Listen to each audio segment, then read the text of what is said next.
This bundle of paper seized recently by police is worth more than the entire British economy.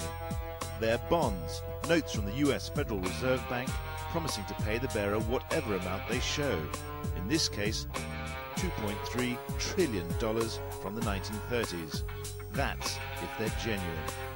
Apparently, the world is full of such illusory bonds. If you didn't know better, you might go to an authenticator like 69-year-old Graham Hawksworth. A paper specialist and former police advisor, Hawksworth seems to have all the right credentials. He's certainly got the patter. I'm picking a particular spot, which is just to the right of the last dollar sign on the document, so that when I turn it over, I can go back to that particular spot. In 6 years of authenticating US Treasury bonds, Hawksworth, who'd agreed to be filmed while on bail, says he made just over £60,000. But in April 2001, his nice little earner came to an end, and the City of London police got a tip-off from the other side of the world. We had a fax sent over from the Hong Kong Commercial Branch Police to our intelligence desk, which asked did we know anything about Graham Hawksworth, and these bonds were being offered out in Hong Kong to possibly open up a line of credit with one of the banks out there. The banks were suspicious about it, and that's really what put us on the trail. Police raided Hawksworth's bank vault at the Holborn branch of the HSBC. There they found US Treasury bonds with an amazing face value of just over $1 trillion. Hawksworth told police an extraordinary story. He reckoned the bonds were printed by the American Secret Service in the 1930s. They were in exchange, apparently, for the gold of this man, Chinese nationalist leader Chiang Kai-shek, to protect it from Mao's communists.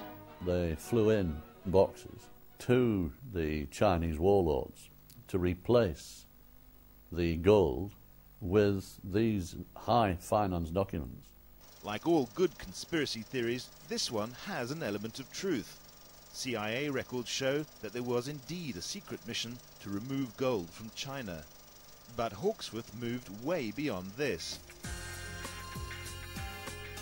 He was now claiming these bonds had survived for 70 years, been passed to him by a client, and were authentic. In my opinion, this was printed in the period between 1934 and 1947. In reaching these rather exciting conclusions, Hawksworth relied heavily on this massive report commissioned from the University of Catalonia in Spain.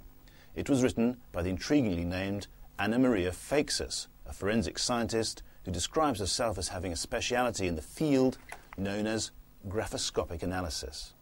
Mrs. Feixas did exist, but she was actually a lawyer, and her main area of expertise was in calligraphy, which apparently is handwriting, and which, to my point of view, has got nothing to do with the printing of bonds. If that wasn't damaging enough, apparently neither Miss Feixas nor Hawksworth had spotted some elementary mistakes. Missed letters, totally misspelt, millions with no L's but two E's. They looked basically like a child had produced them. Damning though this may appear, it didn't faze Hawksworth. If you're going to produce high-value documents that are for a covert operation, you want them to look less like regular currency than the regular currency itself. But there was even worse to come. The bonds, remember, were meant to be from the 1930s.